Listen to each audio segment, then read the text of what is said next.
Molding and casting with silicone and plaster. This skills demonstration focuses on casting duplicates of 3D printed prototype objects in plaster from two-part silicone molds. 3D printing is a wonderful manufacturing innovation. It can generate highly detailed physical objects, but it can be expensive and slow. While printing speeds of newer devices are improving, mass-producing parts with 3D printers for the commercial marketplace isn't ideal. Molds are negative space versions of part prototypes. This means that the mold is often an inverse copy. Casts are positive space duplicates of the hollow area on the inside of a mold, which means casts are often positive space copies of negative space copies of an original positive space source. As you may have heard or experienced in the past, copies of something are rarely ever as good or perform exactly like the original something. Molding and casting processes cannot produce truly identical replicas of source objects, but with the appropriate equipment, casting can create close copies of 3D printed prototypes in hours, minutes, or even seconds.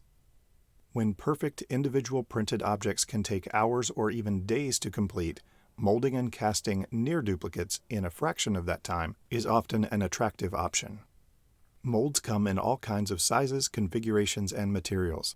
Many industrial molds are formed of steel or aluminum in two halves and with channels for the introduction of casting material, usually ABS plastic, and the removal of air from the mold. Hobby or small run molds can be made of silicone or printed resin. Some molds are single-part molds. Others are hybrid single-part molds with a cut or split to make removal of casts easier. For this example, a pre-built two-part silicone mold will be used to cast the bust of a historic figure in plaster. All that is required to follow along with this activity is a two-part silicone mold, petroleum jelly or some other lubricant, plaster powder, a disposable mixing bowl or cup, water, a stirring stick, and a cutting board or vinyl mat. I should also note that it is a good idea to wear goggles, nitrile gloves, and a respirator mask to prevent exposure to uncured plaster. The plaster powder used in this activity is like the plaster used in some home construction, and similarly it can be a skin, eye, and respiratory irritant. Also, plaster mixed with water gets very hot when curing, and should not be touched for at least an hour after mixing. Once all of these items and materials are in place, and the safety notices have been noted, casting duplicate objects with plaster and silicone molds is fairly easy. First, make sure that the silicone mold halves are clean and free of debris. Then, ensure that the inside surfaces of the mold voids are properly lubricated with either petroleum jelly or spray lubricant such as mold release or even cooking oil. Too much lubricant will reduce the details of the resulting cast objects, but too little lubricant, unevenly applied, will cause your cast object to stick to the inside surfaces of the silicone mold and cause tearing upon demolding of the object. Next, mix water with the plaster powder at a ratio of 1 part water to 3 parts plaster. In other words, 25% of the total mixture should be water, and 75% should be plaster.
Then pour the mix into the large hole at the bottom of the assembled and secured 2-part silicone mold.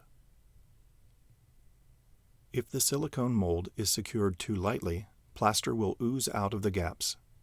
But if the silicone mold is secured too tightly, plaster will also ooze out of the gaps.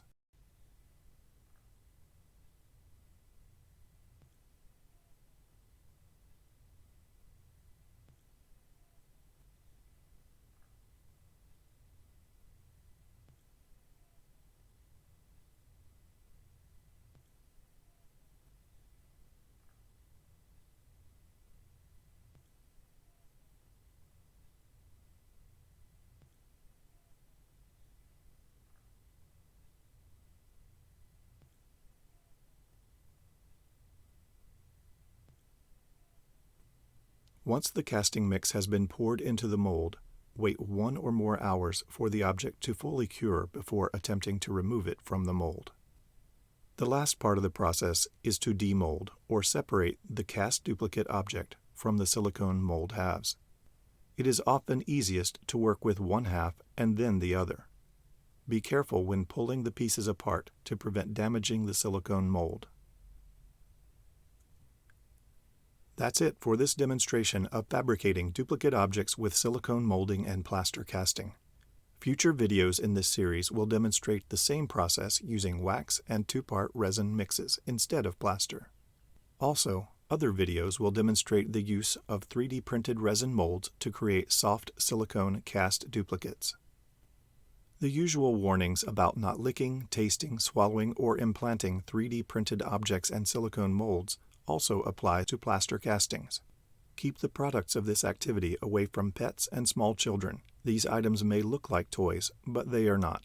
Also, since plaster powder hardens after mixture with water, do not dispose of the powder in sinks or toilets, at least if you value the modern miracle of indoor plumbing. Have fun when fabricating with silicone and plaster, but most of all, be smart and stay safe.